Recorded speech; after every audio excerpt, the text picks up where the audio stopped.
all in life. Gotta keep your head up and keep it straight. No time for living a lie. Gotta keep it moving till you get it right. That's right, it's all in life. Gotta keep your head up and keep it straight. No time to be living a lie. You can make it if you try. No, I heard them say life much better you live it your own way. Greetings, and welcome to Context Matters. The date is November 27th, 2025. And if you're joining from the YouTube, big up yourself. If you're joining from Reggae Global Radio, our flagship station, Warm Guan. And if you're on the TikTok, you know how it is. Top of the screen, share the live, and send me a line if you're feeling the vibe. We're going to talk about time. My mantra always is God and time. I'll elaborate on that more than anything, but I think the starting point is to just simply lay out for me what God and time means, and then we get into it. But the show is really about prospective responses, which is superior to reaction. And the versus in this situation is patience versus time is of the essence, or time of the essence. Time is of the essence is the correct thing. Now, I'm saying that in relation to we had a natural disaster. I don't think that in the current situation that is Jamaica, that you can have conversations that don't include what's happening now, day by day, hour by hour after Hurricane Melissa. Surprisingly, let me tell you something. I don't know. I think I was scrolling Facebook, and somebody says only 10 people died in Cuba. Let that sink in.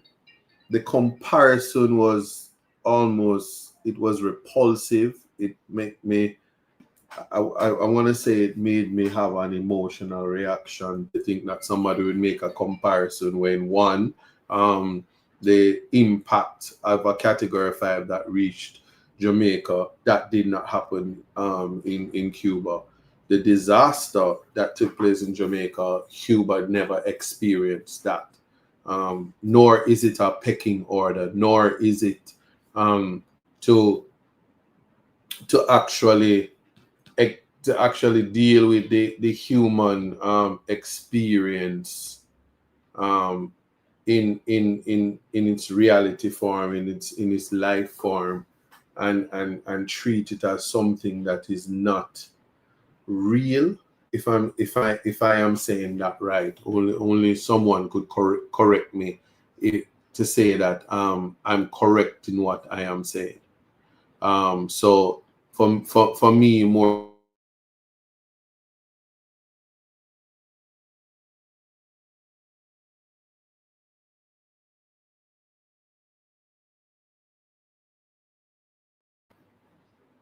yeah, it is a harsh reality, and we have to deal with it as it comes.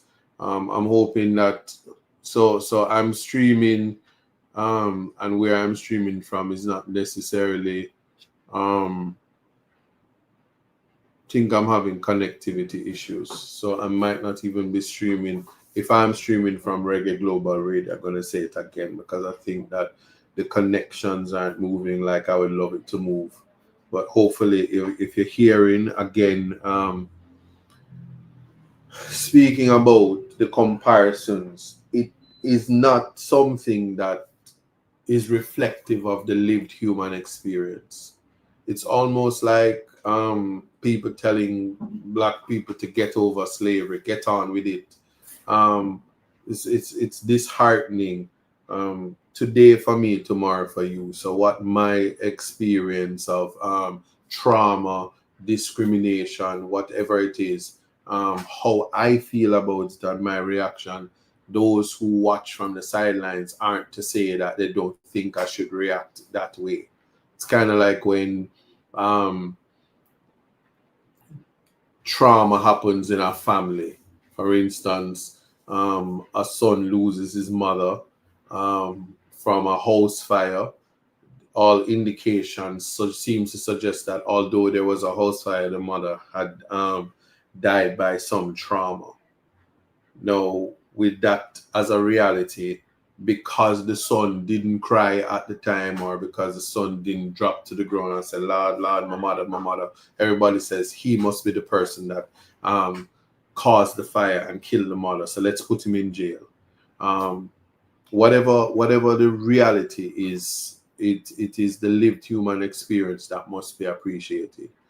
The people who are not from Westmoreland, the people who were not, and when I say not from, as in you were not on the ground and experienced the Category 5, you don't know the trauma.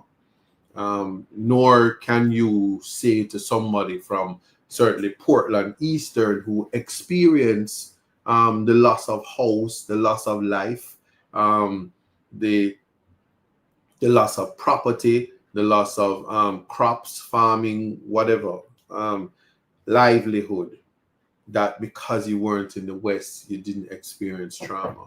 We must learn to take our realities as we find them. And what I mean by take our realities, take our victims as we find them. Melissa left a lot of victims in its path.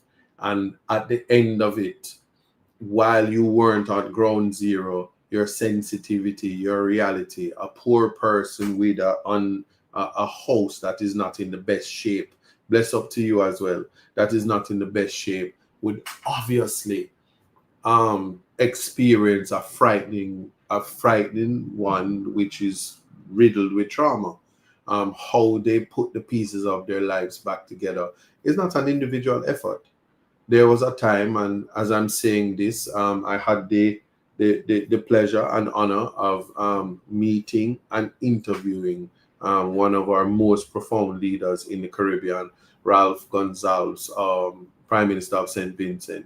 As I'm speaking, there's an election going on now. I don't know if the polls close at 5 o'clock, but whatever the outcome is, rooting for the best and hoping that those with wisdom and those who hope and remembered the ingenuity of a Ralph who experienced the impact of Hurricane Beryl at its worst, wiping out an entire island. If you know about St. Vincent and the Grenadines and what he did to, I want to say it's Beckway. If I'm wrong, somebody can correct me. But he made the decision that he could not leave it to the people to just build the homes, and he went, got the funding, and he built over all the homes, equipped them with hurricane straps and roofs that would be conducive to in case another hurricane had passed. I.e., last year was burial, and you can imagine if not hearing about Katrina, that Melissa, the woman them when them wicked out in the water, you see where retreat. Katrina, burial, no Melissa. What it would look like if Melissa had gone back to St. Vincent and Ralph hadn't decided to build the type of homes that was a little bit more solid and also structure. So prospective responses is what we expect in the Jamaican space now. What does a prospective response look like? Well, it is reactive, but is reacting knowing that the future is nigh. So the efforts to rebuild will ultimately fall in another hurricane season. And if nature is unkind to Jamaica and decides to depart from the 37-year drought and bring another Category 5 next year, is the country prepared, and what type of buildings will be put up?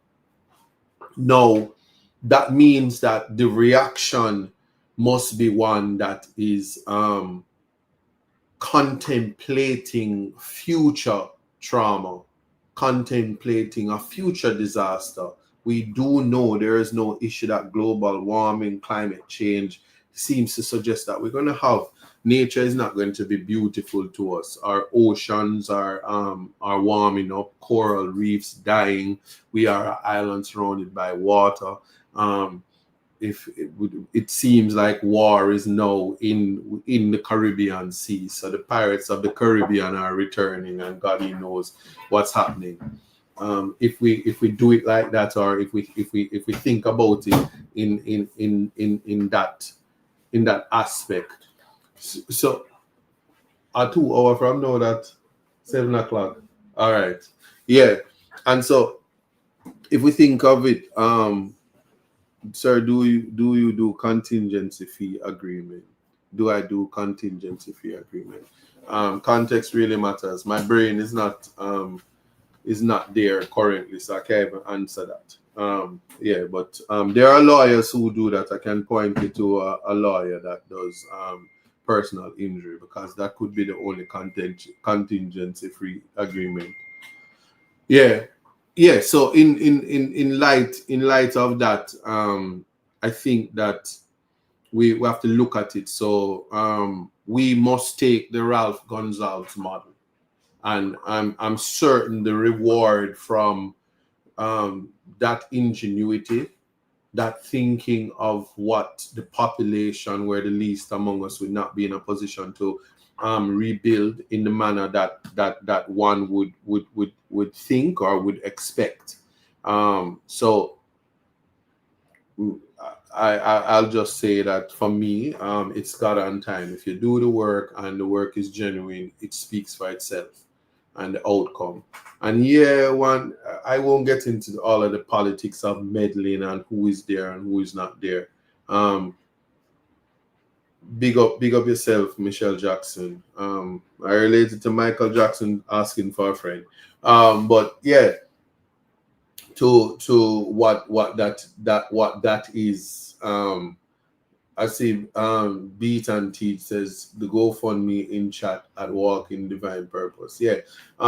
I can tell you, based on conversations, and I like to say this, I go in Parliament, questions is the tool and vehicle by which you're able to effect change when representing the public, along with legislation and a lot of other mechanisms. But the function of parliamentarians and the function of parliament is for representation of the very people who put you there. It never leaves my mind that when I'm in Parliament, I'm in there because the people of Portland would have voted for me with the expectations that I would advocate for them and their interests while things are going on. Though you might not know it, people have zero interest in Parliament and full interest in cursing them representative to say, I put you there and you're not do nothing.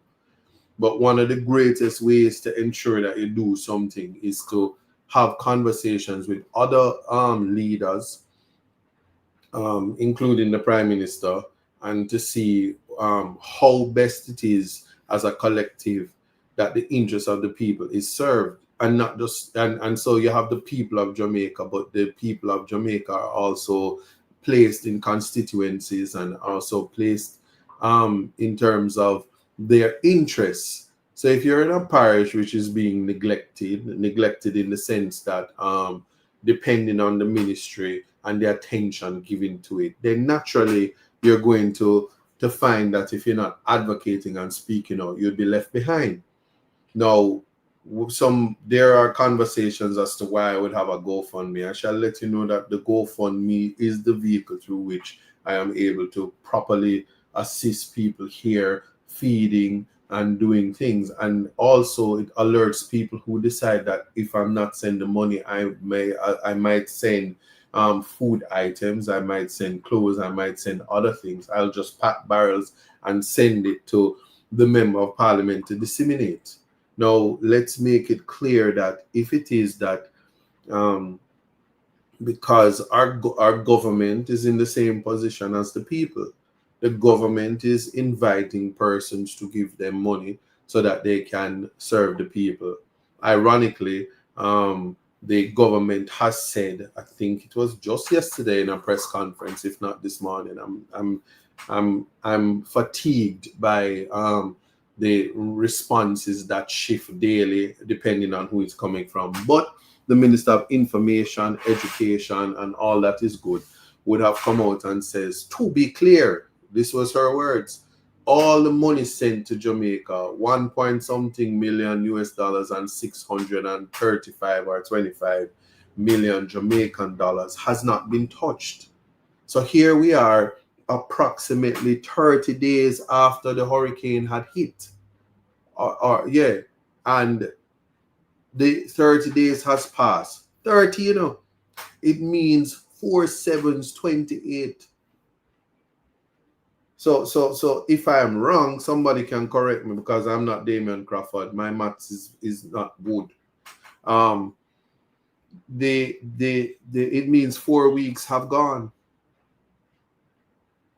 If I'm correct, and we continue we're continuing in terms of the days, and that's why you have to take it day by day, and realize that a day, I always used to say a day in prison is like 1,000 years. People just treat it like it is nothing. Judges with the heaviest hand just give out time to human beings like I know nothing. Them not care if you're sick. Them not care if your mama sick. Them not care if your picnic are dead. Them not care if you have the one kidney for save the whole human race. When them a give out time, them take up the gavel and say, your life done. But you know why? Because they don't believe in rehabilitation.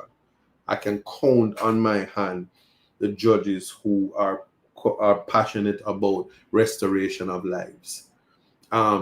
Politicians equally get up and just say, yo, mandatory minimum sentences, we don't care. There is no distinction in the Jamaican space between non-violent, mala prohibita, crimes of prohibition, and mala non se, morally inept crimes, if one would say. So much so that a man that thief ackee off of the tree, which is peridal larceny, and does it because he's probably hungry, might end up with the same 10 years as a man who decide that having sex with a person under the age of 16 is palatable to him at the same time.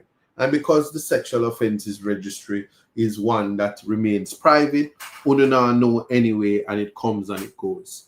And remember, because the Constitution says people are cloaked in the presumptions of innocence, one has to understand that everybody has the right to a representation of their choice. And if you have the best representative, you fight for your freedom, especially when you have declared your innocence. Doesn't matter how anybody think, the law is what governs.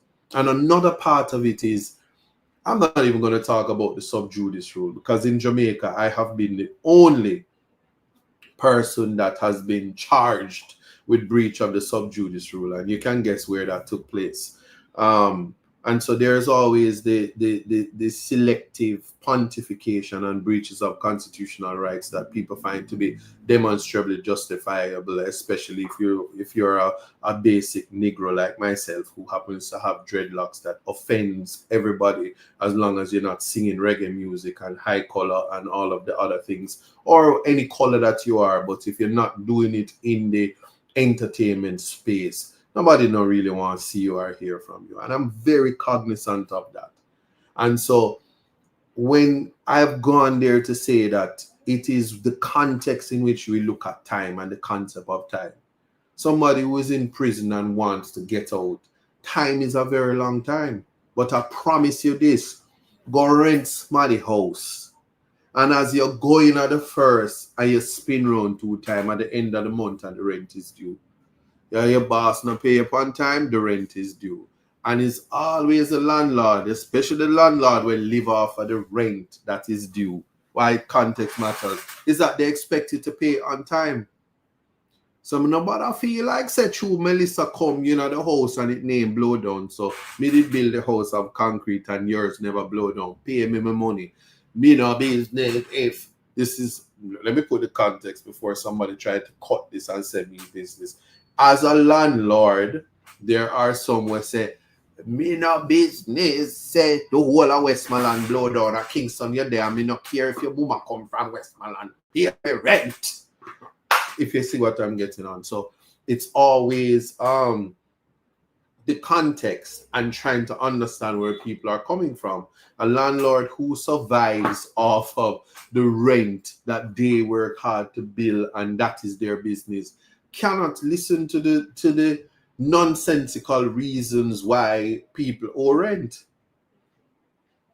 And if you don't pay them, they're gonna have to look, and especially let's say them take out one car and the car payment due, and them take out a little loan where could have it fix up the place so you could rent, you could be in there, and the mortgage is there. You think the bank are gonna look on them and say, oh, that tenant life in whatever, because Mrs. Scotia Bank or my bank that we shouldn't even have thought that, but I can tell you which bank is never will be my bank, NCB. If them not charge rape over there, them by themselves a scam over there. I don't know what's going on with that, but I will just say that. So Scotiabank puts out and say, we understand that the what them call it now? We understand that the hurricane has come, and so you may need a time to what them call that? You may need a little time to pay back your credit card, and a time just indicate to us. And then somebody said our tenant tried that about Melissa while he done owe the previous month. Yeah, so it's bad enough, but that's so Joe Money. Remember, these are all hypotheticals. So I don't want nobody cut up my video and say, because these are the things. It's like having conversations about whether you prefer Kentucky, KFC, Wendy's, or Burger King. You have a right to say which one you not go. And you have a right to say, I don't want KFC because leptospirosis are go around and rat a run up and down the other people in place. Depending on what you want to say. But some people are going to say, if rat in the KFC Aphanium 3-piece meal, 2 barbecue, whatever, versus people say, but Burger King fries is the best. Everybody will say, oh, well, no, I'm from the King. And Wendy's will say, strictly Wendy's, fish wrap and all of these things. But anyway, you get the point. So it is when it comes to banks. So it is when it comes to your service provider, Flow, Digicel, and these days, Starlink. And may I tell you, say, as much as me brag about Starlink, since everybody there on Starlink can move more like slower than Flow. But anyway, slower than Flow, if you know the way to go. But anyway, I'm not here promoting any product right now. I'm just talking about the context and the concept. So when we understand time, if you're out there, you lost your house, you lost your livelihood, you might have lost your ID card and your TRN. It's difficult to have to go and dehumanize yourself to beg food, expect food, hoping it comes from wherever, because you can't afford to do nothing. Even the clothes off your back, you lose. And then every day seems long. In fact, I can tell you, after Melissa had passed, the light did gone.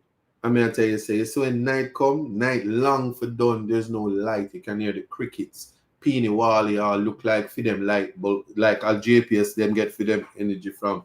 The Peony Wally not even blink. And it was long and it was stagnant and it just felt like the Middle Ages. That in and of itself. But while I make a phone call and I was like, yo, Dad, what's going on? And I say, the TV at war when I losing the light. How you doing? And him just living him life. No change. It's almost like if you're in an era that wasn't hit. It's like being in another world and you're watching what happened to Jamaica from America. And you say, oh my God, what's happening down there? You know what I'm saying? It's mashed up, especially if you come from Jamaica and you're in America for about 1 month. Your accidents are the worst thing. Yeah, I wonder if the mountains move down there, man. I remember when I was down there just last week, but me up a foreign now with my farm work card. You know what I'm saying? And I wonder if the mountain's still dead. Anyway, you get the point. The lived experience is what we're going by. So, hurt my heart when government says that them working on a solution and people must be patient. it's funny because they're in press releases saying people must be patient, and then when it's time to give JPS 150 million or whatever it is when you recalculate, because as I said, we're not Damien. Of course, we don't know maths. And then you get up and say, oh, we have to give the money now because guess what? We're the two bad man and the wicked and evil because Cross, angry, miserable, rebel, bounty killer is my friend. Yeah, when the wicked and evil, we have to give the 150 million to JPS because we want the light back by February, not June. And on the bad man, if we don't want us to give it, and you can't ask questions that's protecting the very people. For instance, $17 million for the Montego Bay sign. Probably 9 to 10 million for the Negril sign. The millions of dollars for the sign, but then you say, people houses mash up, people life mash up, parishes and constituencies, total destruction, whole at $10 million. And then you get up and you ask the questions that are pertinent, and they said, oh, I remember when I used to have compassion like you, but you'll grow out of it. Why would you even have compassion for the people? That's not your job. Don't worry about it. And I do understand the pressure that the Prime Minister is under. So I'm not going to take responses as anything that is bad. Because here's the truth about it. I honestly don't think that when it comes to nature, it's almost like if Melissa was Judgment Day, the cockroaches that survived Judgment Day, who happens to be cockroaches, literal cockroaches, because if an atomic bomb, so let me make that clear so that nobody misquotes me. They said when there's an atomic bomb, cockroaches can survive. So it means the cockroaches who survive, they are responsible for governance. And they get up and say, I will fix it. There will be no Bagon. There will be no raid. I will fix it and the world will move on. The reality is, when Judgment Day come and there's total destruction, if there are survivors, whatever is done, they're doing their best. But sometimes your best is not good. Your best is not good enough. There needs to be no excuses for the harsh realities. And we saw that in COVID. And let me tell you something, Jamaica did better than majority of the world when it came to COVID. Cuba, again, just like how Cuba did better than Jamaica in the passing of Melissa. Cuba always does better. I wonder why. But anyway, I'm not making comparisons. I'm simply saying that I don't think we need to make excuses. We need to be prospective in our responses. We need to be prospective in how we're going to restore human dignity to the humanity that is Jamaica. I think if you go to your bed at night and you realize that, Jamaican people are awesome. I don't care if you're a Labourite. I don't care if you're a PNP. I don't care if he's a Rasta. I don't care if he's a Bobo. I don't care if he's a Ashanti. I don't care if you're a Muslim. I don't care if you're a Christian, and then whether you want to call it Baptist, Anglican, Catholic, Latter-day Saints, Seventh-day. I don't care about none of that. You're a part of the Jamaican race. Notice I said the Jamaican race because the Jamaican race is out of many one. If you're Jamaican, then you have something called je ne sais quoi. They can't take that away from any of us. So nobody, one of the things I love about being Jamaican is no matter how you feel about me, you can't take away my Jamaicanness. You cannot. Right? And because of that, the same thing applies to a Chinese Jamaican and a white Jamaican and an Indian Jamaican and the one that will mix up and whatever you are. Once you have that that Jamaicanness, your je ne sais quoi, it makes you special. It makes you different from everywhere else in the world, and the world knows it. And so when we say we're little but we're taller, it's something. Because I tell you, we strive in spaces and places that other people couldn't. So each and every one of us then have a purpose that, if nurtured, we can find it, right? So please, can anyone in the chat tell you what? And who am I fighting hard for? I don't know. I should push back. I don't know. I'm not following the conversation. My apologies. I'm trying. But the point, and the thing is, I don't want to sound like Oprah from Color Purple. All my lives I've had to fight. And I ain't gonna take this no more. I was that Angela Bassett in Tina Turner. I don't know. What's love got to do with it? Just hear me out and hear me good. I think that we have an issue. The issue that we have is not realizing that if we get the least among us to be okay, it's an indication of the success of this relief thing. So I want to start with, let me start with what I think is a conversation, and I'll post it here first. I posted something yesterday, and then it dawned on me that maybe I should reconsider what I'm sharing, especially to the public, because of the context. People will put context in different places, different spaces, whatever you want to call it. What I will say though is that and I sigh. Here's why I sigh. I think for me,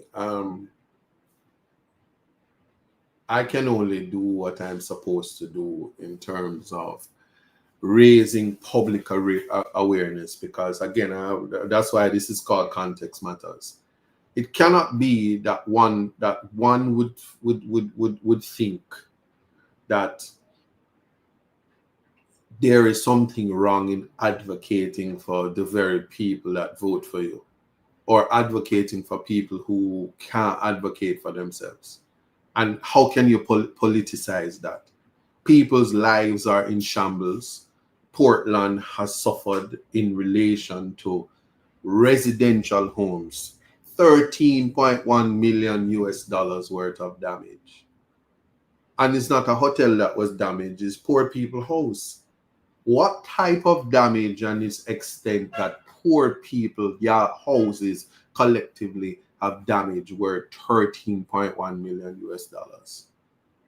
Me know not one poor person have a house where value 1 million, much less 13.1 million.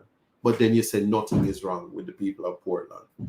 And if your house smash up and your roof blow off, it means all your belongings from your life has also been damaged by water. You ever gone away and water catch your shirt and you take it off? You start smell like old rat, you smell like leptospirosis. Imagine all of your clothes wet up and you get to wash it and do it good. You ever smell clothes when it wash and not dry good and you put it on and sun catch it? You probably never have that experience because you're from Upper St. Andrew and you have washer and you have dryer. Yeah, and you have your helper, and your helper name is Faye or Marva. Yes, and nobody care that Marva is from Westmoreland and the whole our house that blow down. You need to show up for work. Because what will happen to little Timmy if Marva don't come to work, and why is she worrying about her kids when Timmy needs to go to Campion in the morning? I don't understand. And America cares about Marva, so I need to give her a little. I guess I need to give her a little bit more now because I don't want them to say I'm insensitive. So let me go and make a video and give away some water, yes, and a little Grace mackerel, and if I'm at it, I might want to throw in cornmeal, because Rex at the time, he doesn't eat cornmeal because he has his own show now. But I don't know if Rex is his name. What's that little dog name? that hired that lawyer when when Billy was in jail. I don't know. You understand? But anyway, the Uptown experience. I am not disrespecting them, but the reality is them no know what ghetto life feel like. Them no know what hard life is. If you knew what hard life is, you don't say go in your homes. There is a curfew when your house blow away and you're not known. So the idea of the prospective responses now is this is it. The people them wouldn't live in a board house if them did have money for big concrete house. Yes, see it, it's Rex. And Joycelyn says Rex eat oxtail. So let us not so we can't keep the turn corn meal. So we need to put it in a care package and send it along before we will take it. You understand? Yeah. Anyway,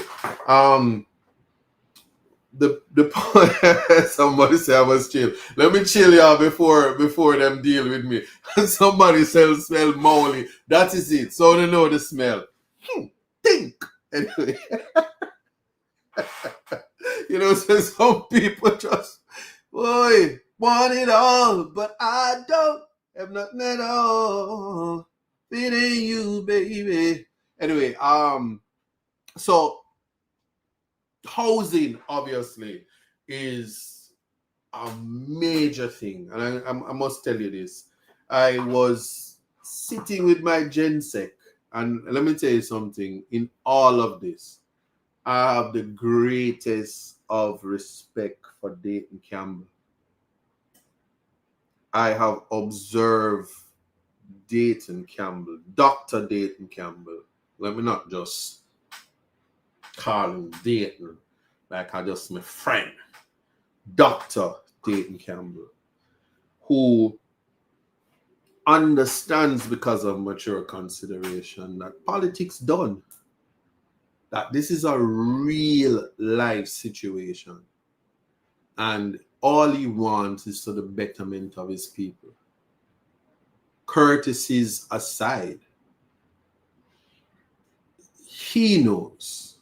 And I can say he knows because I did ask him, come, I did have him up, Like really, when you just vex with people, come see him on internet, I give a trailer house. And I say, what the data and I try put the people them in a trailer after him know. If anybody can tell you, if you saw what happened after Katrina in the United States, first world country, they build and they have a culture of trailer park trash. I'm not the one who make it. They call it trailer trash, trailer park. Coming out of the trailer is the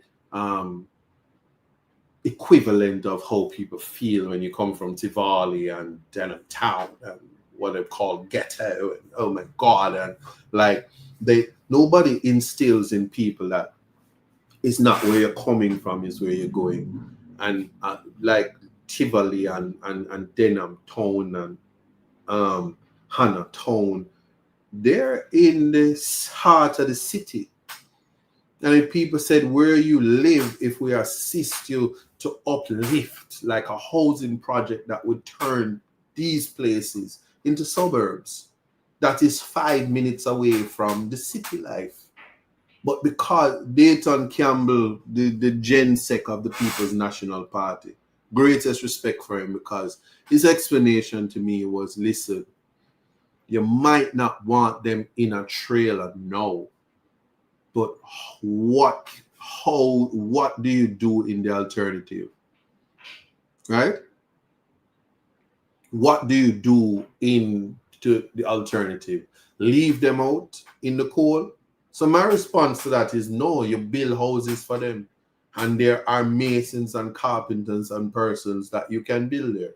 In fact, I will say that Starter Solutions, if a trailer is for $2.5 million, that's a housing solution. And I'm going to get to where I'm going.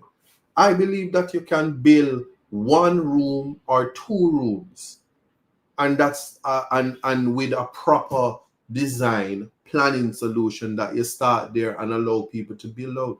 The faster you put up a structure, deck the structure, and get people to live in the space is the faster you can also move on and put people in spaces. So there has to be planning, there has to be structure. Did you give them the titles for the land, sir? Did you give them the titles for the land, sir? Amiya talk? Koya, you're speaking to me? Are you talking to me? Do you me? Anyway, yeah. And that's the starting point. So remember, I hear and I'm like my chest high. So in Portland, my duty is to ensure that the people who are living in subhuman conditions are returned to concrete structures. So here's a lady that I said I'm going to build a concrete structure for her and prepared to do it only to find out that she not get permission from her auntie who own the land and the rest of the family. And them I say, if you are going to put the structure, put it up at the side there. We don't really want her yes no more.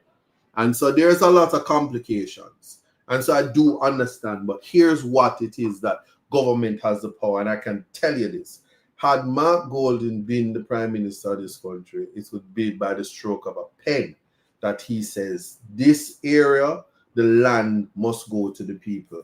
An assessment of whether adverse possession is made out and all of the formalities can be legally pan out easily. Proof and structure and all of the niceties that come with it. And so if you think with a legal mind, that can be ascertained. But here it is. You get the trail of them and you put up the trail of them. How long do you expect the citizens of this country to live in a trailer? Will generations follow like white America in the United States, where there are generations, it became a culture, where there are trailer park communities now after Hurricane Katrina?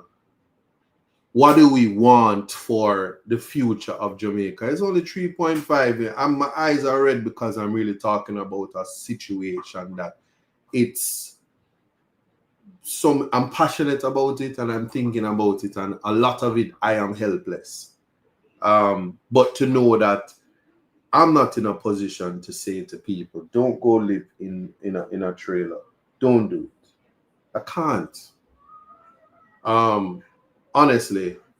And Sidan say, so you must do something better and stop chat. Because all you do is chat too much. And I don't know why you went to law school and get a degree and get a practicing certificate to get paid to chat. So shut up your mouth, I said, because all you do is just chat too much. We don't even know why the parliament says Dan. Shut up, you chat too much. And I'm watching Context Matters and I'm on your TikTok, but you chat too much. And I come on your TikTok because I don't want to hear you chat. You understand? So I understand that, but just work with me. But just to have an understanding that in settling that these are solutions and has to be temporary solutions. They're a part of planning, prospective planning, is to say that we need to get you from under the elements. We need to get you to safety. My solution for safety is to bus people out of ground zero, put them in shelters, designated shelters, spend some of the money, have the hotels which cannot come back to tourism ready, and have people stay there from time to time, because they did it in COVID, where the incubation period, hotels that couldn't run, the government worked out something so the people would stay there. Easier to feed them. World Central Kitchen is here. They could have the people in hotels and the kitchen would be set up right there and place them. Yeah, boss lady says something. She says a big room with a toilet will suffice. You just need to build a structure, a starter. So for me, a starter home is what happened in Portmore. It was a small 1-bedroom, kitchen, bathroom, door, whatever. And then the land space is there and you could build out, and you could regulate how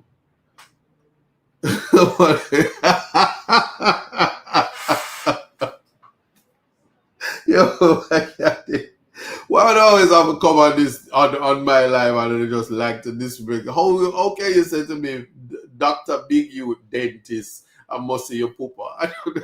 That's okay. Anyway, so the point I'm making is I just want people to know. So me, I'm anti-trailer. But for a temporary solution, you have to give in because you can't have people 30 days later not in homes and not in living conditions, but it has to be temporary. So temporary would also mean that you put somebody in a trailer house to mark your land spot because land grabbing is something that's going to happen right now. I'm sure there are persons who, if 25 people died, nobody know who died, you go and say, yes, I did live. I did live here for 30 years, and dishonesty, lack of integrity may come up. So you have to look at it. And they said, yeah, but the trailers and the short-term home, these are the solutions, and it's inexpensive. And I'm sure it's less than 150 million US dollars. So you give JPS 150 million dollars, but the people, them just have to find them way and respect to Spice and Cartel and Shaggy and Bounty Killer and Sean Storm and Buju Banton.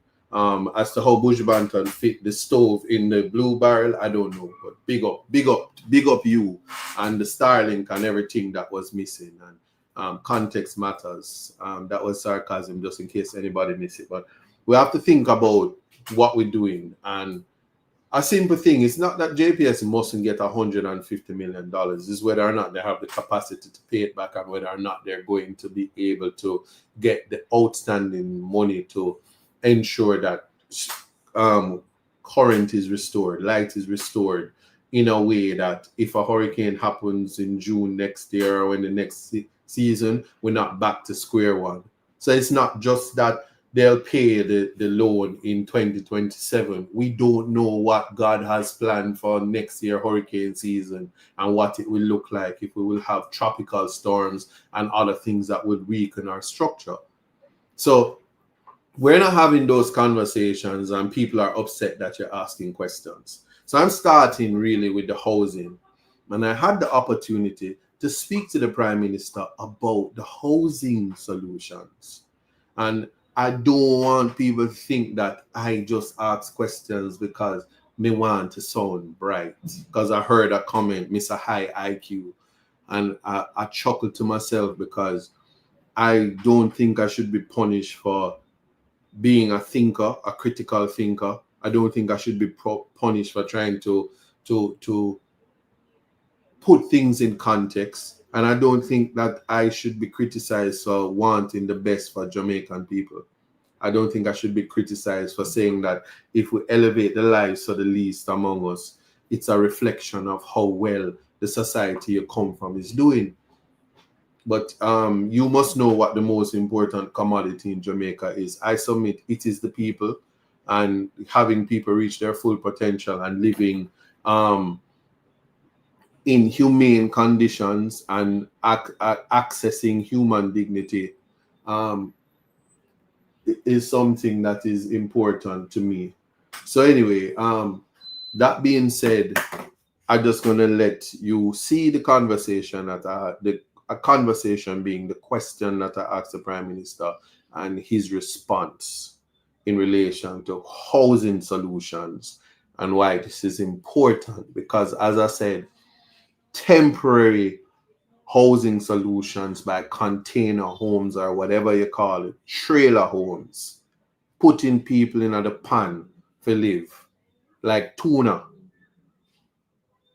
inviting our Jamaican citizens, our sacred citizens, the temple by which you navigate this earth in human form as a Jamaican. This the decision by God to make you a Jamaican. Yeah. Anyway, maybe I just think differently, but it's fine. Here it is that I'm now going to share with you, and I wonder if this is the video. I think it is. Here we go. This is one question. East. This was one question. Eastern Portland. Thank you, Mr. Speaker. Miss, Mr. Prime Minister, you made the phrase "build forward better." Now, in that context of reconstruction, the idea of container homes as a temporary solution is raised, it's floating around. Is there a timeline for the use of the container homes?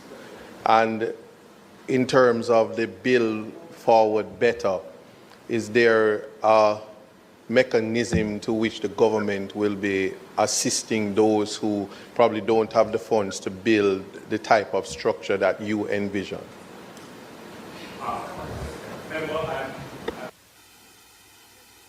Concisely as I can. Because the question that you have asked requires an entire presentation, which we intend to come to Parliament with on housing. But you say container housing, I prefer to use the term modular housing. And you say temporary housing, some modular solutions are temporary, based upon how they are built. They may last a year or two, if so long. But other modular solutions can last up to 10, 15 years. And we consider those semi-permanent. So it really depends on the type and grading of housing that we bring in. There will be some temporary housing solutions which we intend to deploy to support those persons who have no housing, who are vulnerable, elderly, young mothers with family. And we will try to deploy those as quickly as possible. We do not have enough either temporary modular or semi-permanent modular housing on the island. So we have, between the NHD and the Ministry of Housing, we are developing the specs for the housing that we want, which we have done, and we are about to place orders to bring in houses. I had announced that last week. It will take anywhere from 60 to 90 days. You know, I've heard estimates of you could get them here in 30 days, depending on where they are and prepositioning of stuff. But it's going to take some time. So you're not likely to see any either semi-permanent or temporary of the modular solutions for Christmas. So you're looking more mid to end of January. Right? That's where those are. So the temporary solutions, which we are now using, we're going to be now using the JDF supply line to deal with, would be tents, heavy-duty tarps, and shrink wrap for roofing. There's a solution of a thick plastic that is shrink wrapped on a housing solution that will provide temporary shelter. So that's what we're doing. In addition to, the member from Eastern Westmoreland would know that we have commitments from our partners to come in and assist. I don't know if the Guyanese are here as yet.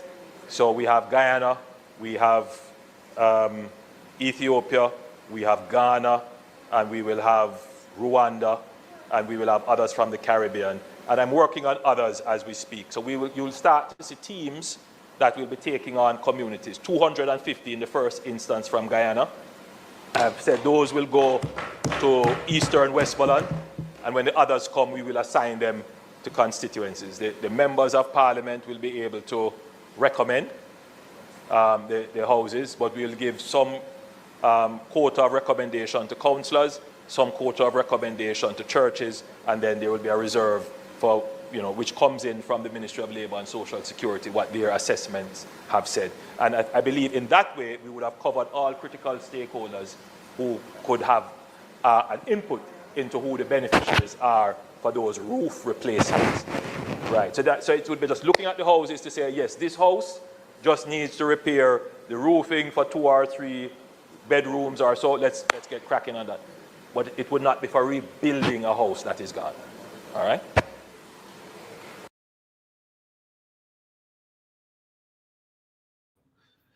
Yeah, so modular housing solutions and temporary and semi-temporary, you'd have heard it. I'm gonna say this, that you see, again, I am not putting any stress, and I'm not going to even criticize the government, because people have to do what is best, or what they know is best, and they are in the positions that the electorate put them in to make the decisions. How it turns out years from now is a matter of whether it is reactive rather than prospective, rather than the response being prospective. When we think about the future of Jamaica and the resources that we have, the scarce resources, what are we using it? What are we using to ensure that the quality of the Jamaican life is improved? And the quality of the Jamaican life is not an individual concept. We have to come to a place where when you're born in Jamaica, you're born into a certain lifestyle. It appears that the lifestyle of Jamaica is poverty. Majority of Jamaicans experience poverty. One of the reasons why in spaces like, for instance, Eastern Portland, which did not get the impact of Ground Zero in Westmoreland. We are all the way in the East, and what Melissa did in the East is unbelievable. It's untenable. Which is why I'm every time I'm on here, and people must understand. See, walking in divine purpose is saying, can we get 10 people to donate to the GoFundMe or the Zelle today? Just 10. And there's 712 people on the YouTube, and I say 442 people on the I'm a cowboy, yeah. On the TikTok, and a lot of people on Reggae Global Radio. You donate to the GoFundMe, and nobody's asking you to send $1 million, $10, $5, $2, $1. I don't know what the minimum is, but everybody who donates is allowing me to assist the people in Portland who they said no match up. But you can account $13.1 million for housing, $2.2 million for non-residential, which is business places, another $4 million for agriculture. We have 600 hectares of banana and planting that was destroyed. And so people's livelihood is suspended at the time. But I don't have to make no comments. You heard that the Prime Minister says, you said container houses, but I want to call it modular housing solutions. I hope I said that right. But I'm saying to the Jamaican people that we ought to, for your brothers and sisters and for quality of life, reject container housing solutions that would go beyond a year from today. I'm just saying that timeline because realistically, I know Spice in her foundation, and that's why I don't want nobody going like them want style people. You see, that David said to the chief musicians, a psalm of David. You see, when you're a chief musician, you're in the higher heavens. Spice is not a disaster expert, but she didn't know, say, if she gonna give her money, probably she didn't know the story about the 3 little pigs them and the idiot pig them, the 2 idiot pork them. One did build them house by straw. I don't know what the next one must have plastic him did use. And the wolf come like Melissa and huff and puff and blow them house down. And then the one pork eater, the pig, Poopa pig, build for him house with bricks. So Spice them, remember that story there. And Spice just said, here what me I gonna do. And she just say, yo, may I bring a trailer back? And may I use $4,500 US. And if you do the maths, I'm not Damien, but you do the maths, that's about whole heap of money. You get me? Yeah. $500,000.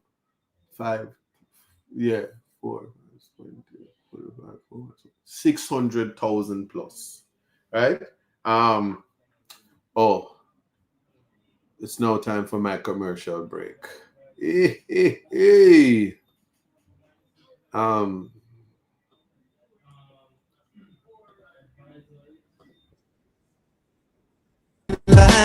Gotta keep your head up and keep it straight. No time for living a lie. Gotta keep it moving till you get it right. That's right, it's all in life. Gotta keep your head up and keep it stride. No time to be living a lie. Make it if you try. No, I heard them say life much better you live it your own way.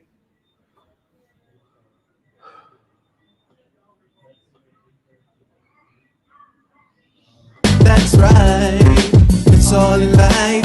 Gotta keep your head up and keep it stride. No time for living a lie. Gotta keep it moving till you get it right. That's right, it's all in life. Gotta keep your head up and keep it stride. No time to be living a lie. You can make it if you try. No, I heard them say life much better you live it your own way. Yeah, and Spice just say, yo, me I go run cement, block, steel, all the things that you need. See there, a starter pack. Build a one roof and get you and your family into the space. And if she can give that, all the other people that came down here from Tyrese to whoever else did come. Yeah. I also remember the people them and all of them and them all in the spaces. Give something else. So if you feel say you like what Spice did do and she give you a starter pack, double up the starter pack and give somebody some more. And when you see incentivize, when you see people make use of it, like Jesus and the talents, you might end up giving somebody 10 tablets and then get 5 pack of that and can build a proper house.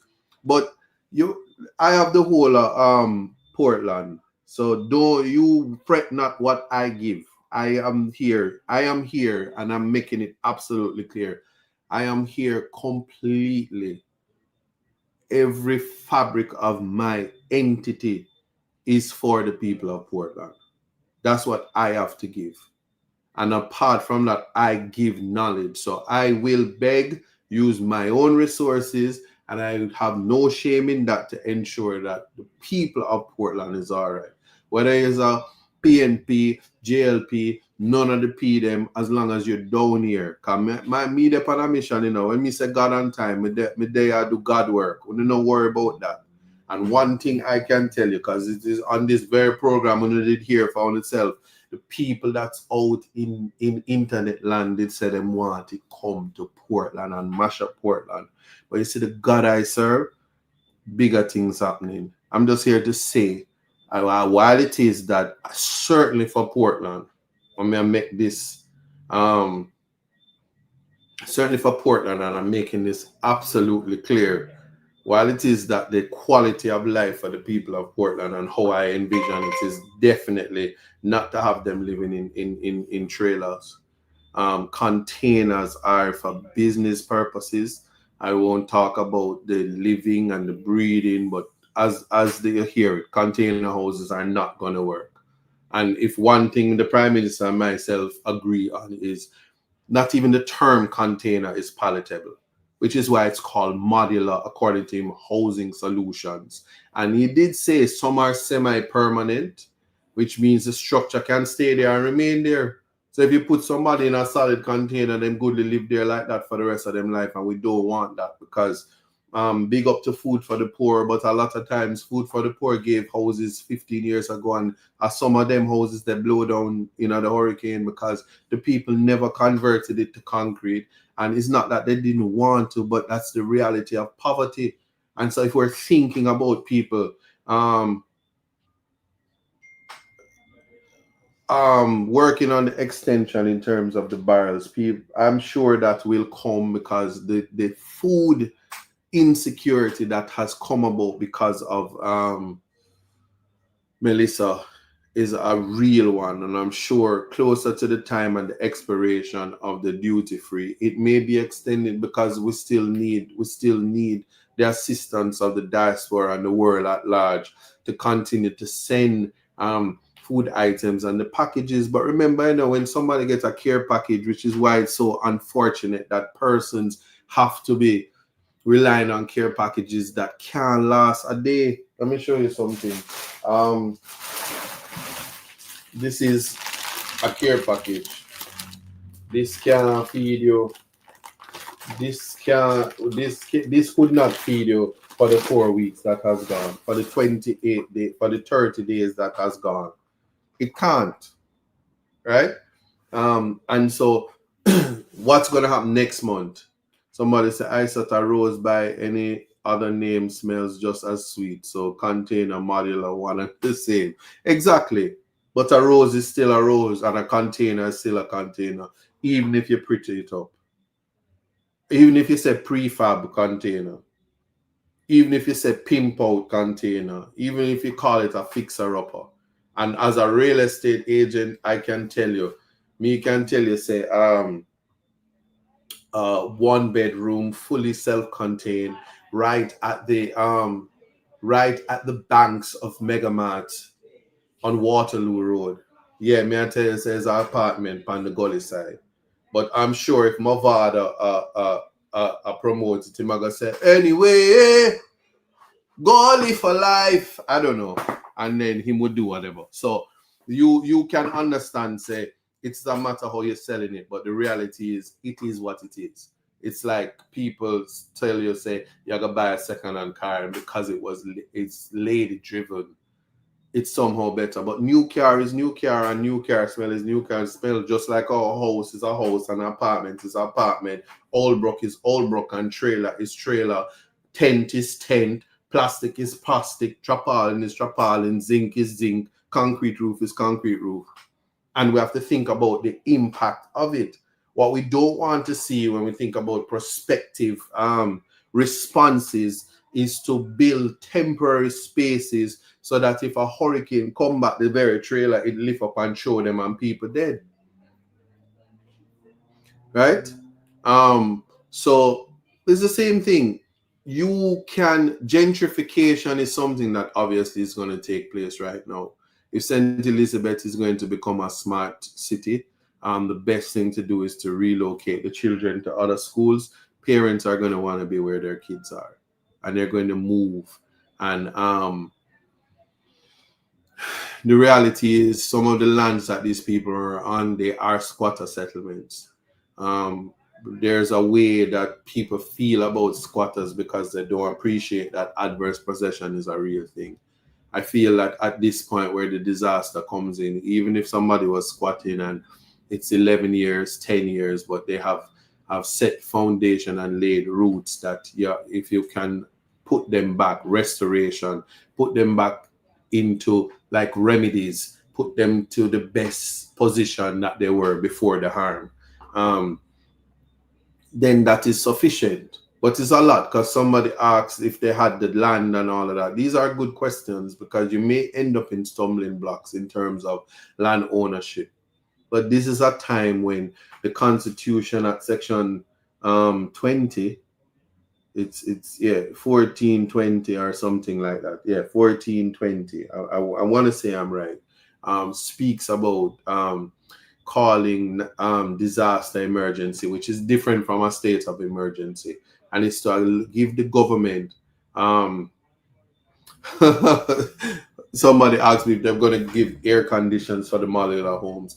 I'm surprised nobody is donating air conditions because there's many things in, and so that's why I am advocating, and I never even finished my thought about the genius that is Dr. Dayton Campbell, that the best solution for the non-governmental agencies is to adopt a family. And when I say adopt a family, you find a family, take your family as you find them. If you adopt a family of 5 and you have 2 teenagers and 2 little picnic and a husband or a baby father or whatever the family is made up of, and you adopt them, it means you're going to feed them, house them, clothe them, and if them bright and one of them go on to become a lawyer, you send them go to school, and you nurture them and show the extent of your compassion and your charity. And people laugh when I said, $1 a day can save a life. $1 a day really can save a family. And if you want to do something and you want to be the good Samaritan, you want to be the philanthropist and the charity people, and you want to feel bad for these little poor people in Jamaica or whatever, however you want to put it, put it where it is. adopt a family and adopt them wherever they are, because we take our families as we find them. So poor people are everywhere, and poor, not in spirit, not in heart, not in culture, not in ambition, financially unable to reach their greatest potential.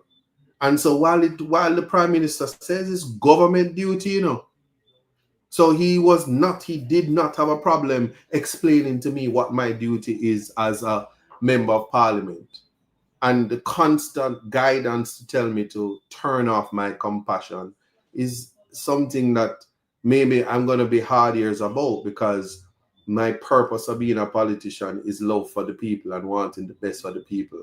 And I certainly in Portland people know me, tell them every day, my purpose is to be able to beg on the $5,000, each and every one of them. If me can make everybody will vote for me $5,000, me good every month to improve the lives of the people. But if all the people that vote for me have to beg me $5,000, where am I gonna get it from every month to give everybody $5,000? So the reverse is more meaningful than the other way around.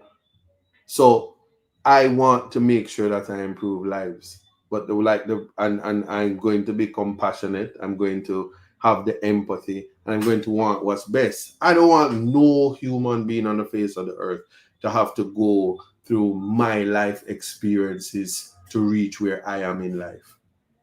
I think that a lot of the trauma and a lot of the mistakes and a lot of the harm in just using my life can be avoided by living vicariously through me and knowing that you don't have to experience harm and trauma. There are people in this world that they get up and they've never experienced a day of suffering and harm and trauma, to the point that they're so bored with their life. Some of them will kill themselves.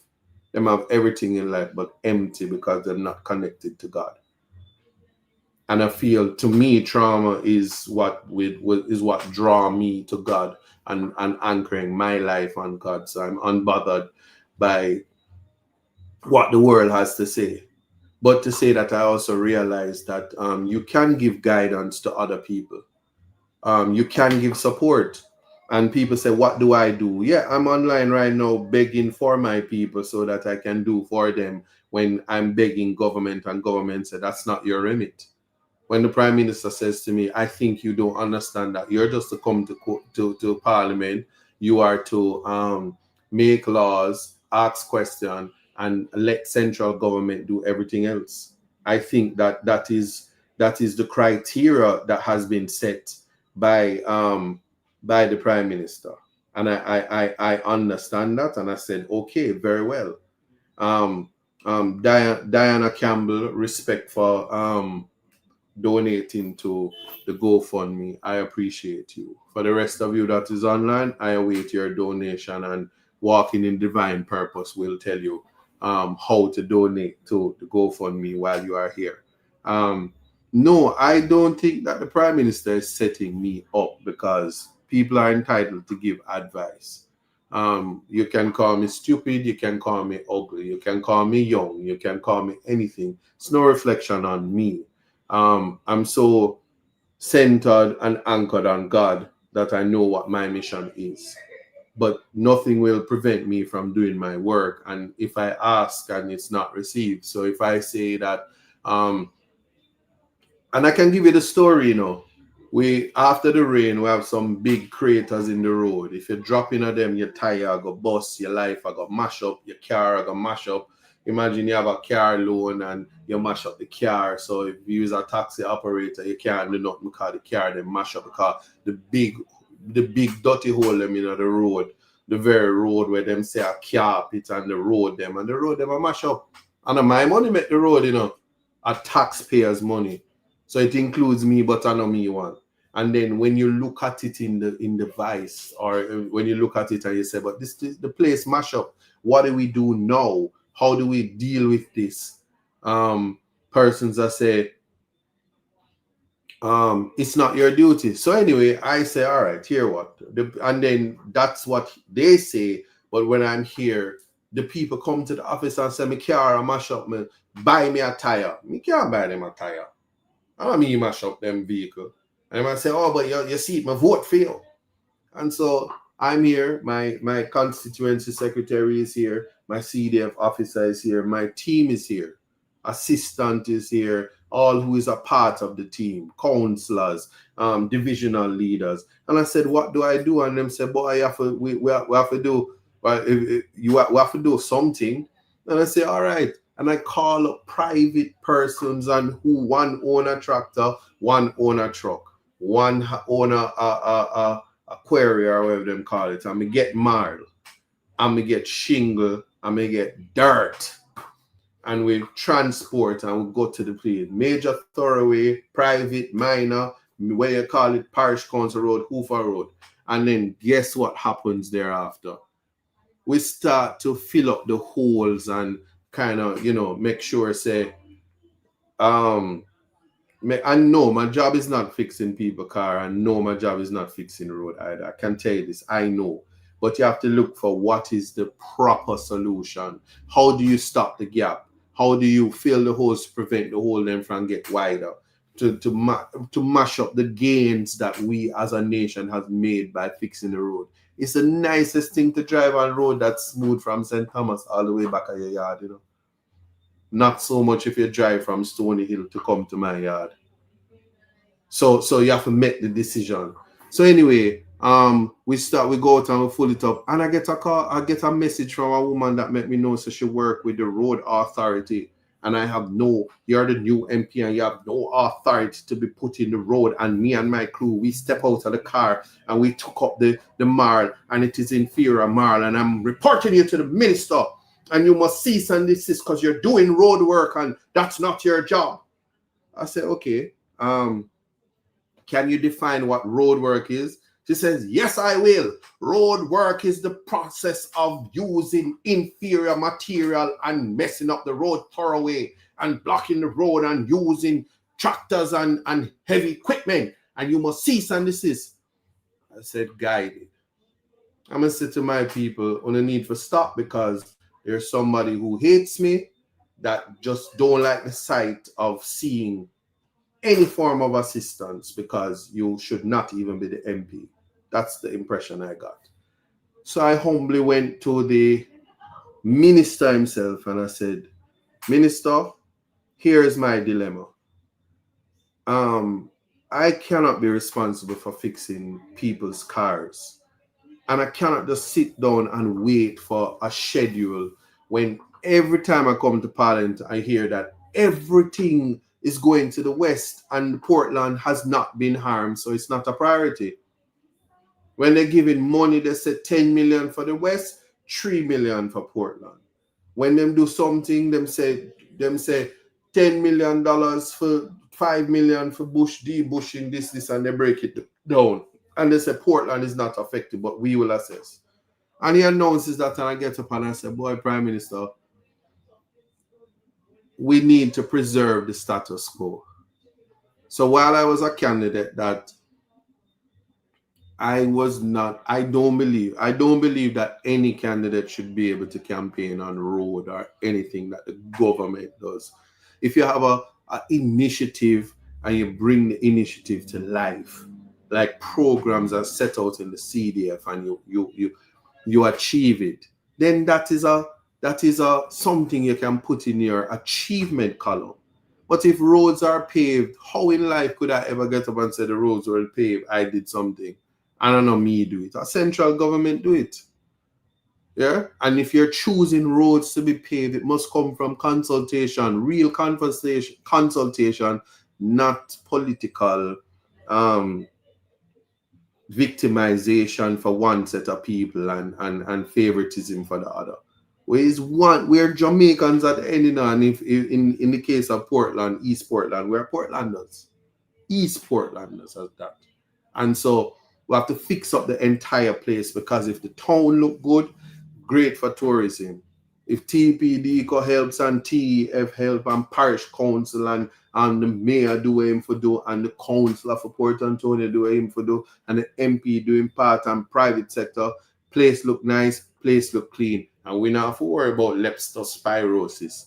And if the minister of local government would send the garbage truck to pick up the garbage, the old dirty, nasty, stinking garbage, with just a fester in the place, so that the rat them can run up and down like me not understand that. But anyway, set a rat trap. Anyway, but see, somebody said put down cement instead of marble. I'm not fixing the roads. I am just stopping a gap so that the proper authorities can do the assessment and spend the money to do it. Especially after spending billions of dollars to make these roads, and you only did half of the road. Of course, the half that's not done is going to mash up the road. So anyway, I don't need to set the context. I'm going to let you hear my question and you be the judge of what the response is. But all I can say is that I invite people every day to watch Parliament and listen to what is going on. And yeah, I accept. I'm a new member of Parliament, and it's a learning experience and all of that. But I don't think that whoever you are, one of the essence of any human being is how you treat other human beings and how you think of other people. How you treat people is a reflection of you. How you consider people in the round. And I'm not suggesting that you need to be nice to everybody, but humanity, especially when it is your duty, the preservation of the least among us, and the spaces that we're in is of utmost importance. Anyway, that being said, the idea that you have to consider rural parishes and you have to consider activities in the round. So you clean the drain, you debush, and you fix the roads. All of these things, when you come together, is to ensure it's not just beautification, but it's to ensure that you're doing gains. So you have a vision for what it would look like for improvement. And when you get to improvement, what follows from improvement is maintenance. And that's important. And if you plant the banana tree, those people who have the job, really what it is, is we must go away from, and I'm going to say this without apology, we must go away from trying to be relevant, but rather to ensure that the outcomes is what we're looking for in the shortest possible time. Because while it is, remember, time is of the essence when it comes to maintenance and to ensure that we don't regress. And at the same time, we can't be selective. So while we're looking at the West, we can't neglect the East and then expect the East to do everything to ensure the West is okay. How the West was won is to ensure that the East is okay. The Wizard of Oz was supposed to tell you that. The Wicked Witch of the West died and the ruby slippers went, or it could have been the East or the West. A long time I don't watch that, but Wicked is Wicked. The green one, where they ever like water and then dash water upon the green one and the green one melt because she never liked bathe. Yeah, that me I talk about. But anyway, get what go on. Thank you, Mr. Speaker. Prime Minister.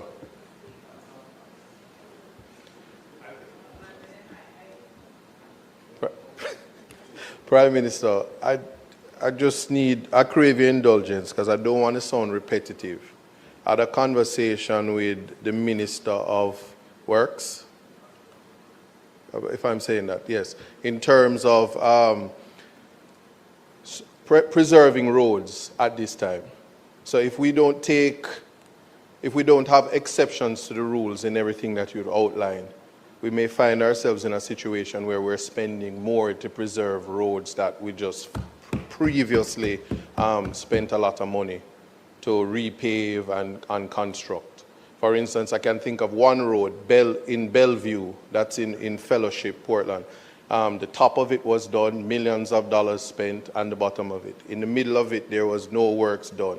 So what you have is the road actually deteriorating, the unimproved area going into the area that was improved and between the road and the drain. The conversation that I spoke about is the practicality of you'd have to spend money to even dump the spaces so that it doesn't actually disintegrate further and start to destroy the other road, the new road. So my question then is, will there be an exception to the rules where it is identified? Because I know you outline the role of the MP, but if we are on the ground and we're seeing particular things to preserve the status quo while we await the parishes that are affected, we may find ourselves with a higher bill. And so before the next part of it is certainly the parishes that are situated similar to mine that I would have heard my friend speak about. The drain cleaning exercise is also one of road preservation. When the debushing part of it and the drain, you have drains, gutters that are like drains on those expensive roads. If they are not, if the debushing and the drain cleaning isn't working in tandem, what you're going to have is that the road itself is then destroyed. And so there are situations where, notwithstanding what's happening with NWA, and I heard it's practical, but the preservation is going to be almost as if we're going to find ourselves with a new problem and a more expensive bill. And so there was a complaint because in my constituency, I've had to take the decision to simply get marl and shingle, that I'm now learning that there's a different quality, and NWA is telling me you need to stop because the quality of the marl is not good.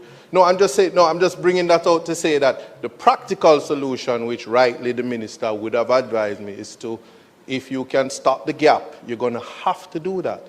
But how long can I afford to do that in a private capacity while we wait? And so I just needed to consider that.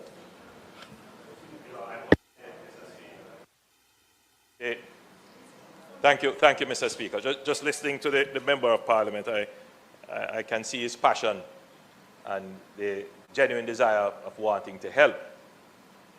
And just reflecting that when I became a Member of Parliament, I may have taken the same posture.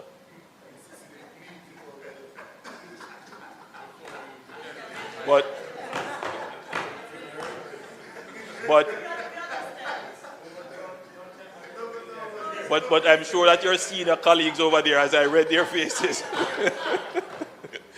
would be saying, he will learn, he will learn, he will learn, he will learn.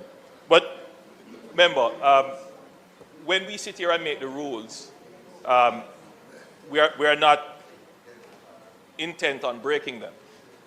But when exceptional circumstances are brought to our attention, we will have to address them. The provisions made to members of Parliament, and let me say this, and I have to be the one to say it because you're going to face your constituents who will tell you, the Prime Minister allocate $5 million to you, to your constituency. Fix all the roads. The funds that are allocated to members of Parliament are not meant to replace the functioning ministries, departments, and agencies who have the budgets to actually deliver the service. The allocations that are given to members of Parliament are there for them to be able to respond to urgent, critical welfare and health and other critical social needs and some infrastructure needs.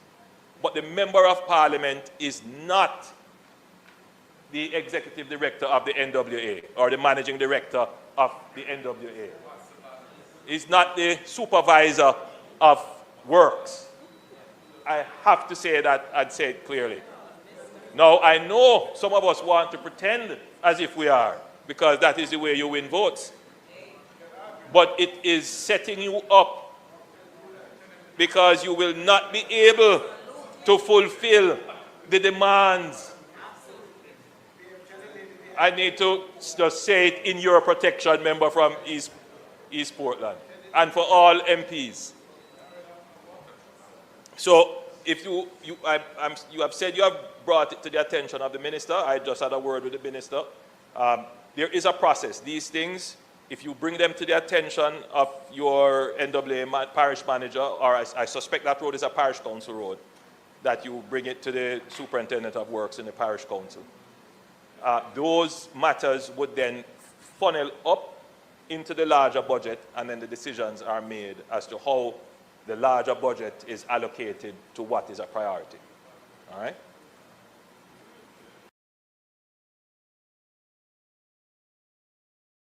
So let me say two things. I don't think that the Prime Minister sounded condescending. I actually respect the Prime Minister's response. I must also say that each and every time that I have interaction with the Prime Minister, I don't find it to be disrespectful, condescending, or anything like that. I do think that there is acknowledgement, and I'm always appreciative when people recognize my compassion and my empathy, because I have respect for the Constitution, and I know what it is that is required of me in the capacity as a servant. Um, I respect the office of the Prime Minister, and I also respect him because heavy is the head that wears the crown. He gave the words that were necessary because he is also protecting the office that I hold, and is giving guidance. There's an expectation from the constituents that if the Prime Minister gives $5 million, I'm to make blood out of stone and perform works as Jesus, and that $5 million can't done. It's kind of like how when people cursing me, them say me must use the money when me get from a big case when me do like that, and that money can't done. So when they owe you and them don't pay them bills, people is of the view that you get so much money it can never done. And so whatever the niceties are, um whatever the niceties are and whatever the protocols are, what is important is that you bring it to the attention of the people. And if it's not fixed, is the people must understand that it's government who is not fixing what is to be done. So I see it in the space that, oh, the Prime Minister make you know you will learn and you ask idiot question or whatever. Context matters.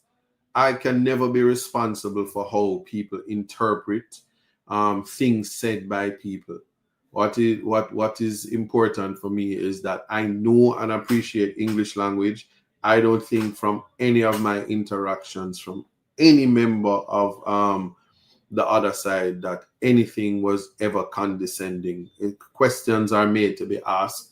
I'm from the school of Dr. Abrams, and he says, ask questions, you will learn by asking questions. Because I know that I listen, and because when in Parliament, trust me, I'm not trying to score any political points. I'm just simply doing what my job is to represent for the people. I'm not the one who's responsible for repairing front ends and fixing tires and purchasing tires, and when transmission and all of that goes bad, that I'm responsible for that. I know I'm not responsible for that. What I'm cognizant of is that vehicles are destroyed because a lack of maintenance and improvement of infrastructure. Um, and I'm not here to play political ping pong with government agencies that don't like me because I'm from the other side or however they want to do. I'm just here to serve the people. If I must write the letter, I will write it. If I must communicate, I will communicate, which I have been doing. I'm at pains to even tell people that the best part of the political process is the election season. It is the voters that make the process nice. So for me right now, as it is, The woman that can tell me SYM and the man them that can say them are gonna diss me because I'm them represent the other side. I don't want to imagine what this space would be like without them. So if they are not well and they are not okay because their houses are destroyed or their livelihood is affected, I want to help them because I want them there the next time to say, although you help me, me still not me still not like you, and me mother and my father and my sister and my brother and my whole family from me born, me idea, me at the next side. Me no want nothing from you. But you help them because that's what a humanitarian does. And so I don't have no time to play the politics. I think that if it is that the system as is, it's not my responsibility to fix the ills or the wrongs that's within the space while I'm there, and I'm a part of the lived experience. The roads that I'm speaking on, of I traverse it, and my vehicle as a private citizen as well is affected, or any vehicle that I have in the space that I have to change parts because there is neglect. And there's neglect because, again, remember, this is 15 10 years and counting, going into another 5 years, 15 years non-stop, and 5 years before that, that the government of the day has been in power. And so the timelines of fixing and making things better is not realistic, and Portland is neglected. Now it is that Portland is poised to be the tourism destination. One expects that. I don't want to think that because I'm the MP, they're going to say, oh, let's not go there, because it's to the detriment of the people, because tourism income is so important. And at the same time, if people is going to come here, should they come here when the Musgrave Market, where funds was collected by a foundation to improve, it was never done? That the market, you can't walk into the market because the condition of the market is not palatable, is not pleasing aesthetically to the eyes. Is it me who suffer when these things are not done? Absolutely not. If the Yuletide season is coming and I have to say, what are we doing about the beautification of the parish? Where are the Christmas lights? Are we leaving it to the private sector to set up PESPA lights? And the response is, well, Christmas suspended this year, except, remember, me might live at Portland, but I traverse the whole place, and I St. Andrew, me did come from Upper St. Andrew at that. So in Upper St. Andrew, when I pass Super Valley Shopping Center, that is right across from the top, what them call it, the tax office. Christmas Day, them think Santa over there.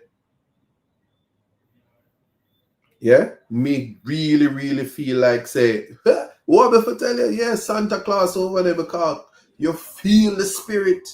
And when you go in a halfway tree and you pass where True Valley there, and you go a Village Plaza, and you go a Mall Plaza, and you go a Tropical Plaza, Christmas Day, I don't even need for telling them. I don't see it yet, but I know so when Big Nall set up theme Christmas Village, a beer problems, because you feel the Christmas energy and the spirit, and it does something for your spirit. And at this time, nobody can tell me say Christmas cancelled. And if Christmas cancelled in Westmoreland, perhaps they should work out something.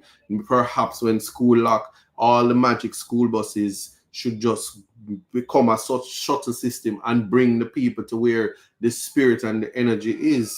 And those who involve in charity is still supposed to make it normal for the children of Jamaica to experience the happy moment. Even that should not be suspended, but that's a conversation I'm having. And then people are going to say, what the Rasta talk about? We talk about Christmas. Well, I'm happy to tell you that. Let me tell you something. After 10 years of incarceration, one thing I can tell you, right now as I'm talking to you, is Thanksgiving in America. And even the people in prison experience Thanksgiving with the turkey and the stuffing and all of that, and the Cornish hen and all of that. And right thereafter, you can count down the days of Christmas and understand, say, even the prisoners experience Christmas and they get what would be look like a care package that can last you almost 2-3 months. And if you don't brush your teeth properly, you will lose the whole of your teeth. Them the way you get candy and the way you get all type of things from all, think about it, from Snicker bars right down to Mars and Twix. They give you all the experience and you understand, and that's prison. Bureau of Prisons. So there are markers for people to have the experience. And what that looks like, but I'm just speaking because again I understand they had Thanksgiving for anyone who need, yeah, and so a part of humanity, a part of, and so big up Andre Stevens and big up World Central Kitchen, big up all persons who are a part of the of ensuring that people can have a human experience, human dignity in the face of being traumatized by a natural disaster. I was distracted because I was trying to tell you that the Constitution allows for a disaster emergency that gives the government wide powers to do extraordinary things. And it doesn't even matter that we owe IMF. You think it matter? And if the IMF loves Jamaica, and if the World Bank loves Jamaica, and if the world loves Jamaica, give the tools people need to experience normalcy, a normal life in the face of trauma. The world does not stop, right?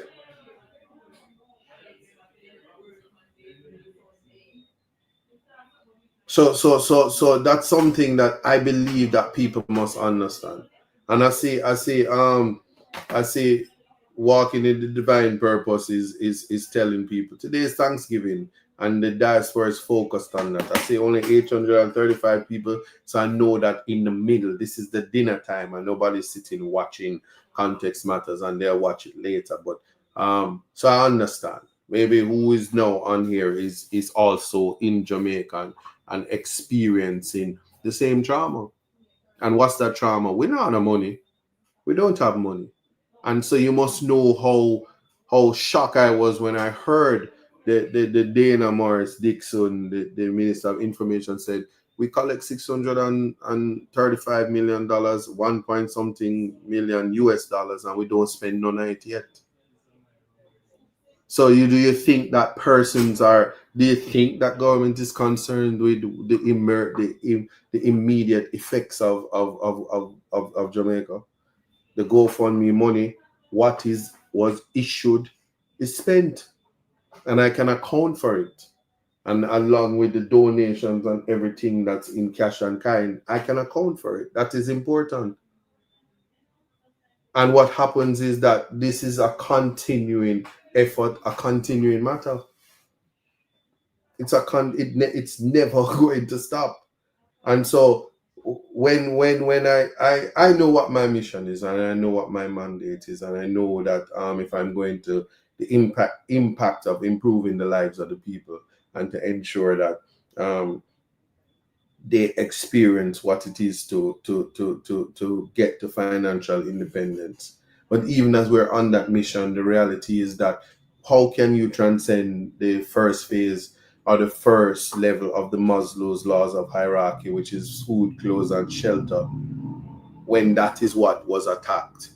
Food insecurity is a reality. Shelter insecurity is now a reality.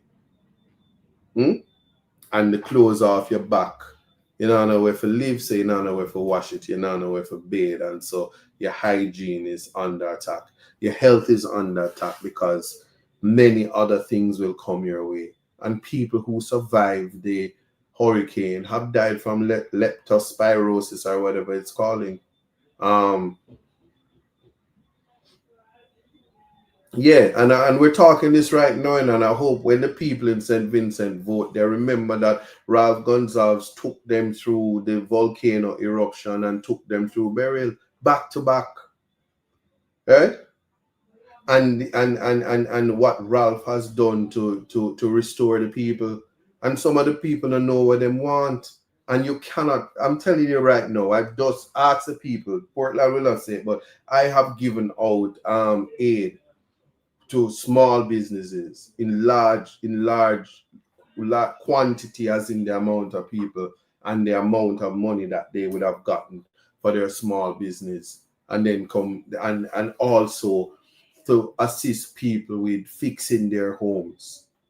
And I can say this to you that it is a little bit more than that is required. So I'm not sitting around here and going around and behaving like it it is um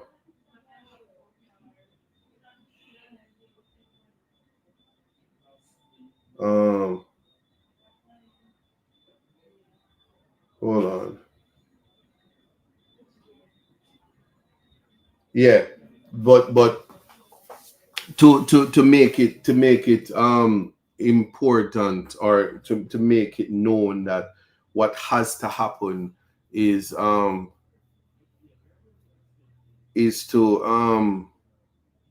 pay attention to the realities, because also what we want when we transcend this is the ability to be better.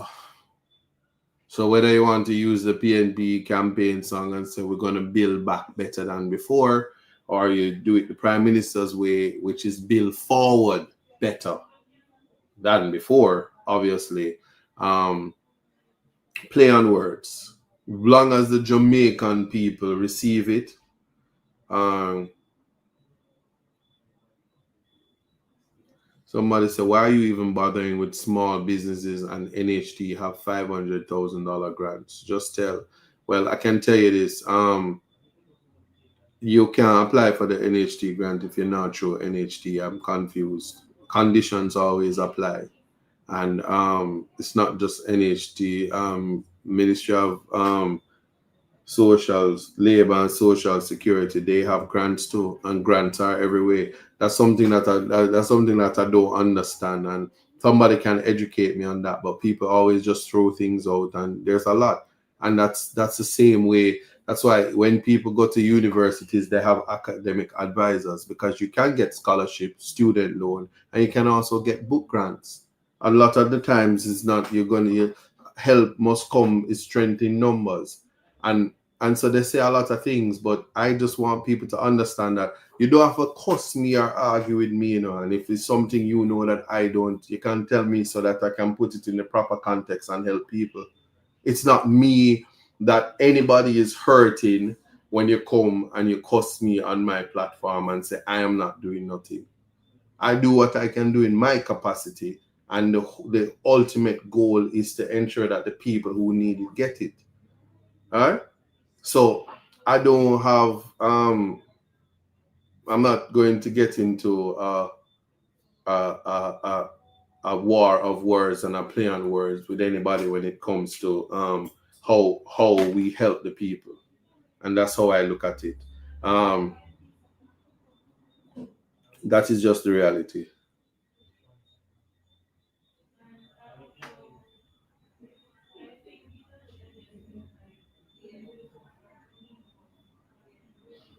Um, yeah, only two safe so far.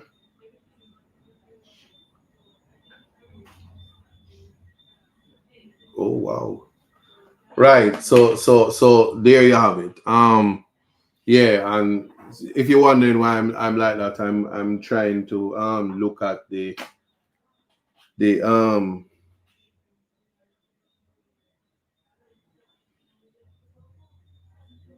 yeah, looking at the results from the St. Vincent elections. Yeah, big up David, straight out of England, and everybody who there at England watching it live. But yeah, I'm looking at the results of the election, and we'll see what happens. But I understand that St. George, St. whole East George has fallen. So whatever that means. But yeah, the point I'm trying to make is to try to understand how it is that you improve the lives of the people. And remember, it's what the people need, it's not what the people want. You have to, public education is important. And one of the things you can do is lead by example. I don't think it's helpful that in any process that it is only your life that improves and people are made to suffer. And we just have to look at that. So I will only say that as the show is about to conclude, I don't think that this is. Oh yeah, I don't think that this is a situation where it has to be contentious. If it is that you are able to assist a family, do that. If you're able to improve the life of one person, do that. Right? Um, if you understand, because I'm going to have a conversation next week and a lot of people are going to be upset. The conversation is going to be about human rights because there are many human rights violations that are taking place now, even with this hurricane situation, delay being one of them. Right? I must say this: statistics is not the lived human experience. You cannot use mathematical calculations to account for the human experience, right? That is what I want people to understand. And what do I mean by that is when somebody said 3.5 human beings have decided that them belly are hurt them. Who is the point 0.5 human being? And is it that the fourth person only half of him belly are hurt him? What? 76.9 human beings lives were helped. Right? So I think that I have said what I needed to say this week. And however it is, if you didn't feel the need or today, one understands. But I will say though, let me just check the update so I can say what I need to say before I move on. Yeah. So I want to thank Anonymous and again Diana Campbell for donating. Appreciate you because you could have done anything else with your money, but you are following the cause. Um, what I will say though is that there's a lot to learn, and there's a lot to do, and the process is just one aspect of it, the living and the learning. So big up to you for watching Context Matters, for always joining. I think I have a good. I don't advertise and stuff like that for the right. Every now and then when people are idle, they'll come over here. I didn't see much cussing today, so I think it put in context it would have mean something. Um, but God and time will tell. My response in conclusion is that prospective responses will always be superior to reactive.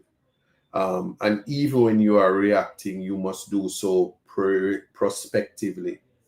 So, when you think of how to, now that a place like Westmoreland is at ground zero, how you build it back, it must be done with structure. Same for St. Elizabeth. Same for Trelawney, same for Montego Bay, St. James, same for St. Anne, parts of St. Anne, but also places that was not as badly affected. Portland, St. Thomas, St. Mary, rural St. Andrew, the places in the Speaker of the House's constituency, places in Juliet Cuthbert constituency, places that you in, and places in St. Catherine, places in Clarendon, Manchester. I just want people to understand that we take our victims as we find them in the spaces where they are, and we help them and restore them life to the best possible way. After we do that, there's many things better that can be done. So I'm going to leave it at that. I know that maybe next week, when we have the human rights conversation, there will be a lot more to say. We are going into the Yuletide season, and it means, for those of you who was ever a child, it means something to children. So whatever it is, we have to make sure that we give children all over Jamaica an experience to break from the monotony of sufferation. You do what you will with that. For those people who are sending the barrel, you can send the toys and do whatever you are doing. For those who continue to support my tablet drive, I appreciate you. Continue to send the tablets or send the money for the tablets, and we continue to distribute them accordingly. One of the biggest visions was that the People's National Party would have done, and people would have taken it serious. As I said, we would be having a total different conversation if the Ministry of Education would have been able to say that we only need to set up the Starlinks and having charging ports and generators to ensure that school continues in the spaces that they're with, and we treat the classroom like it was in COVID, online platforms and work through it and invite satellite classes so that the math teachers in Campion can help the schools that are not schools. And so there won't be overcrowding and there won't be outbreaks because of people who cannot practice good hygiene, because that is the reality now. I think I've said a lot, and looking forward to having more conversations. And again, you can message me in my inbox, send me an email, call me if you must, talk to me on TikTok, wherever you find me. I do respond as best as I can. Be decent, be polite, and again, pray for our brothers and sisters. Jamaica is going through a rough patch right now. Blessings to you all, and see you guys certainly next week. And the next time I see you is going to be December. Can you believe that? Yes.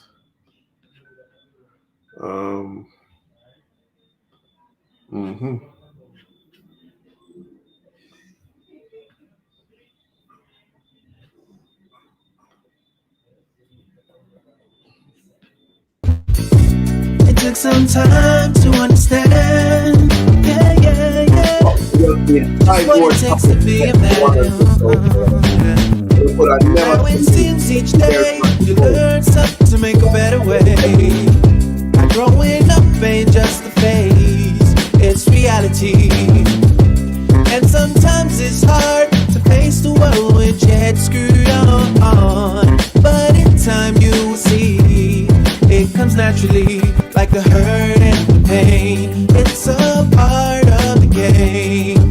It's all a part of life, to laugh and to cry. That's right, it's all in life. Gotta keep your head up and keep it straight. No time for living a lie.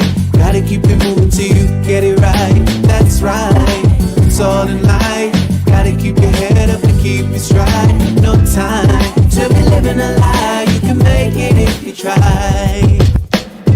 No, I heard them say life much better you live it your own way. But if you need a helping hand, just call on me, I will be your friend. And when it gets hard to face the world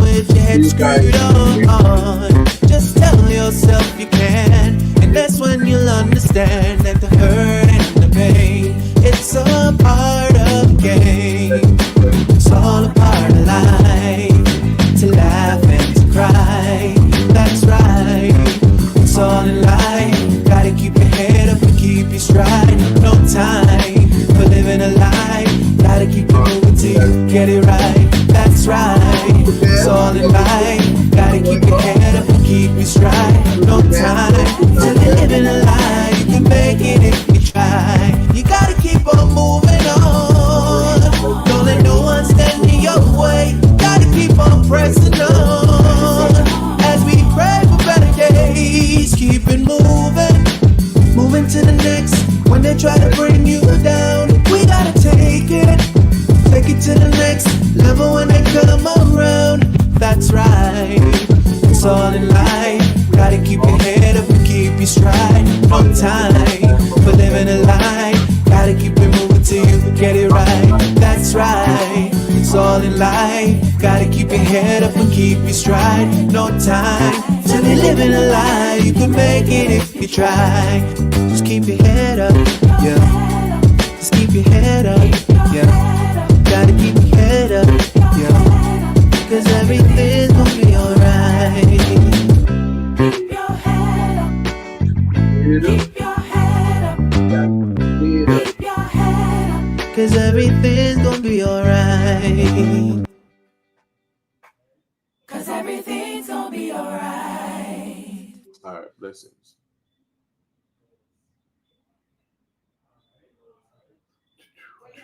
Ching, ching, ching, ching. What is that?